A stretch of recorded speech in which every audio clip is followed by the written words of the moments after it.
ونصلي على رسول الكريم أما بعد فقد قال الله تعالى وفي القرآن العليم وفي الفرقان المجيد أعوذ بالله من الشيطان الرجيم بفضل بسم الله الرحمن الرحيم الحمد لله رب العالمين الصلاة والسلام على سيدنا محمد وآله وصحبه أجمعين அல்ஹம்துலில்லாஹ். எனக்கு கொடுத்த தலைப்பு வந்து முயற்சி.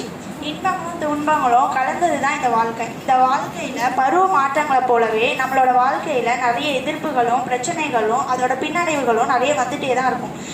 இதை பார்த்து பயந்து நிறைய மனிதர்கள் வந்து அவங்களோட லட்சிய இலக்கை விட்டு நவுந்து போயிடுறாங்க. ஆனால் அதுலேயே கொஞ்சம் சில பேர் மட்டும்தான் அவங்களோட கடும் முயற்சினால் அவங்களோட இலக்கை வந்து அடையிறாங்க. அந்த மாதிரியான ஆட்கள் நிறைய துறையிலையும் இருக்காங்க. சுருக்கமாக சொல்ல போனால் இந்த வாழ்க்கையில் ஆசைப்படுறதெல்லாம் அடையிறதுக்கு ஆர்வமும் முயற்சியும் அவசியமாக தேவை. அது இருந்தால் மட்டும்தான் நம்மளோட சுய தேவையையும் கடமைகளையும் நம்மளால் பூர்த்தி செய்ய முடியும். மனிதர்களில் சிலர் ஒரு சில காரியத்தில் வந்து பல முறை தோற்றுவிட்டாலே அதை விட்டு நவுந்து வந்துடுறாங்க. என்னால் அதை பண்ண முடியாது, என்னால் அது முடியாது போல், எல்லாம் எனக்கு நாடலை போல் அப்படின்னு சொல்லிட்டு நவுந்து வந்துடுறாங்க. ஆனால் இந்த மாதிரி குணமும் பண்பும் அவங்கக்கிட்ட இருக்கவே கூடாது அப்படின்னு சொல்கிறாங்க. இதற்கு நபி அவர்களோட வாழ்க்கை நமக்கு பெரும் பாடமாக இருக்கிறது. நபி ஸல்லல்லாஹு அலைஹி வஸல்லம் அவங்க ஏகத்துவத்தை ஆரம்பத்தில் வந்து ரகசிய பிரச்சாரமாக தான் செஞ்சு வந்தாங்க. அதுக்கப்புறம் அல்லாஹ் கிட்ட இருந்து அறிவிப்பு வந்த உடனே தான் அதை வந்து பகிரங்கப்படுத்தினாங்க. அப்போது வந்து நபி ஸல்லல்லாஹு அலைஹி வஸல்லம் அவங்க ஒரு வாட்டி நபியே உங்களுடைய நெருங்கிய உறவினர்களை நீங்கள் எச்சரிங்கள் என 26வது அத்தியாயம் 214 வசனத்தில் குர்ஆன் வசனம் இறங்குது. அப்போ நபி ஸல்லல்லாஹு அலைஹி வஸல்லம் அவங்க வந்து சஃபா குன்றின் மேலே ஏறி நின்று குறைஷி குலத்தார்களை வந்து அழைச்சிட்டு அவங்கக்கிட்ட சொல்கிறாங்க, இப்போ வந்து நான் உங்ககிட்ட ஒன்று சொல்ல போகிறேன். இந்த பள்ளத்தாக்குலேருந்து குதிரைப்படை ஒன்று வரப்போகுதுன்னு சொன்னால் நீங்கள் நம்புவீங்களா அப்படின்னு சொல்லி அந்த மக்கள்கிட்ட பார்த்து கேட்குறாங்க. அப்போ அந்த மக்களும் வந்து ஆம் ரசூலுல்லாஹ் நாங்கள் நம்புவோம் அப்படின்ற மாதிரி சொல்கிறாங்க. அதுக்கப்புறம் அதுக்கு வந்து நபி ஸல்லல்லாஹு அலைஹி வஸல்லம் அவங்க சொல்கிறாங்க, அப்போ அப்படின்னா அந்த வேதனை நாம் கடும் வேதனை ஒன்று எதிர்கொள்ள நோக்கியுள்ளது, அதற்கு நீங்கள் தயாராகுங்க அப்படின்ற மாதிரி சொல்கிறாங்க. இதை கேட்ட அபுலஹப் அவங்களுக்கு சாபம் வரும். நபி ஸல்லல்லாஹு அலைஹி வஸல்லம் அவங்களுக்கு சாபம் வரும். அப்போதான் வந்து லஹப் சூரா வந்து இறங்குச்சு. அது மட்டும் இல்லாமல் இஸ்லாத்தை மறுத்ததோடு அவங்க நபி ஸல்லல்லாஹு அலைஹி வஸல்லம் அவங்க மீது மண்ணையும் எழுந்தான். இதை கண்ட நபி அவங்க பிரச்சாரத்தை நிறுத்தலை, அவங்க தொடர்ந்து செய்ய தான் செஞ்சாங்க. ஒரு வாட்டி ஆயிஷா ரலியல்லாஹு அன்ஹா அவங்க அறிவிக்கிறாங்க, நபி ஸல்லல்லாஹு அலைஹி வஸல்லம் அவங்க கேட்குறாங்க, நீங்கள் கஷ்டப்பட்ட அதாவது நீங்கள் பார்த்த காலத்திலே மிக கொடுமையான காலம் எது அப்படின்ற மாதிரி கேட்குறாங்க. அதுக்கு நபி ஸல்லல்லாஹு அலைஹி வஸல்லம் அவங்க சொல்கிறாங்க, உங்களோட சமுதாயத்தாரால் நிறைய நான் துன்பப்பட்டிருக்கேன். அதில் வந்து ரொம்ப கடுமையானது வந்து தாயிப்புடைய நாளில் சந்தித்த துன்பம் தான் அப்படின்றாங்க. ஏன்னா தாயிப் நகர தலைவருக்கு நபி ஸல்லல்லாஹு அலைஹி வஸல்லம் அவங்க வந்து ஒரு கடிதம் மாதிரி எழுதுறாங்க. அங்கேருந்து நபி ஸல்லல்லாஹு அலைஹி வஸல்லம் அவங்க எதிர்பார்த்த மாதிரி பதில் வரலை. உடனே நபி ஸல்லல்லாஹு அலைஹி வஸல்லம் அவங்க வந்து கவலையோடு அவங்க எதிர்பார்த்த திசையில் வந்து நடந்து போயிட்டே இருக்காங்க. கர்னு சாலிஃப் என்னும் இடத்தை கடக்கிற வரையுமே அவங்க வந்து உணர்வுக்கு வரவே இல்லை. அங்கே வந்தோடனே அவங்க தலையை வந்து லைட்டாக உயர்த்தி பார்க்குறாங்க. அப்போ வந்து அவங்களுக்கு மேலே ஒரு மேகம் வந்து நிழலிட்டபடி வந்துட்டு இருக்கு. அதை உத்து கவனிக்கும் போது தான் தெரியுது அதில் ஜிப்ரீல் அலைஹிஸ்ஸலாம் அவங்களும் இருக்காங்க அப்படின்றது.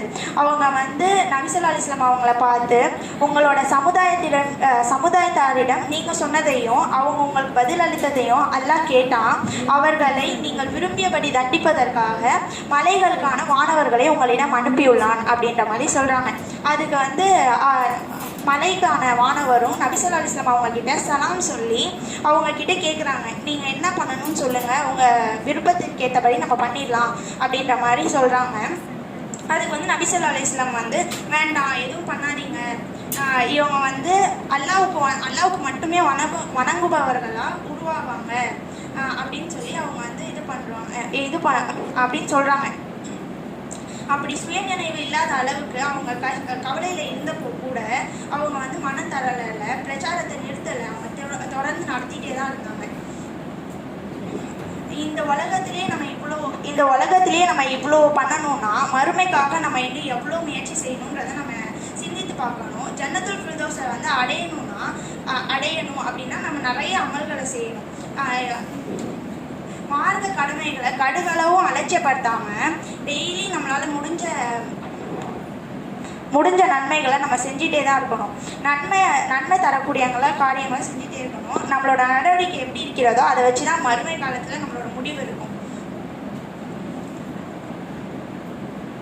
அபு இஸ்ஹாக் ரலியல்லாஹு அவர்கள் அறிவிக்கிறார்கள், ஒருவர் வந்து பராபு இப்னு ஆசிப் ரலியல்லாஹு அவர்களிடம் கேட்குறாங்க, நீங்கள் வந்து அல்லாஹ்வின் தூதரை விட்டுட்டு உனைன் போறதுலேருந்து பின்வாங்கிட்டீங்களாமே அப்படின்ற மாதிரி கேட்குறாங்க.